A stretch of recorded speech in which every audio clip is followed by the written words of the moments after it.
Let's talk about one of the sneakiest silent killers of your time, energy, and sanity. Bidding jobs you never win. You know what I'm talking about. Late nights punching numbers into estimating software. Following up with GCs who never call back. Pricing 12 jobs just to win maybe one. That's where the bid hit ratio comes in. And if you don't know yours, you might be spending half your year chasing ghosts. So what is the bid hit ratio? The bid hit ratio is simply the number of bids divided by the number of wins. Simple math. If you bid 10 jobs and win 2, your bid hit ratio is 5-1. That means you bid 5 jobs to win 1. Now here's the question. Can your business survive that much work with that little payoff? So what is a healthy ratio? Well, that depends on your trade, market, and how targeted your bidding is. But 1-1 to 3-1 is excellent. You've really got it dialed in. A 4-1 to 6-1 ratio is pretty common, but you're working hard for those wins. If you're at 7.1 and up, well, you're either guessing, pricing blind, or being used as a column filler. Yes, GCs do ask you to bid just to meet their 3-bid requirement. And if you're always the other guy on the list, that's a problem. So let's talk about a real contractor example. I once had a sub come to me, smart guy, good reputation.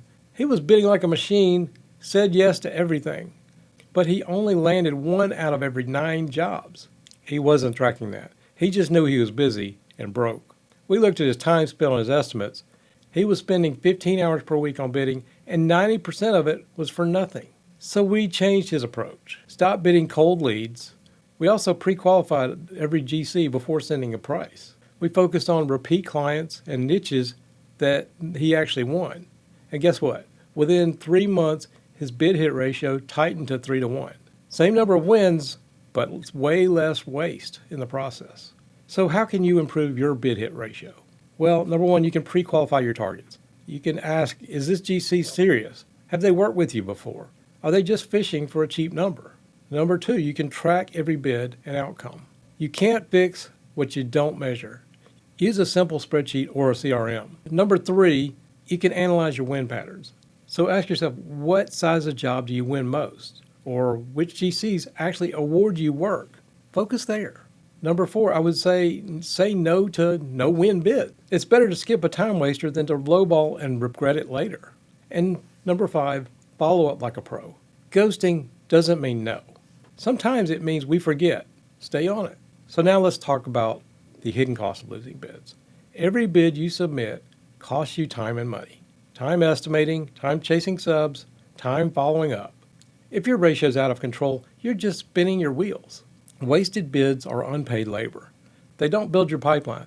They don't put cash in your bank. They just drain your schedule and your soul. So what's the final word?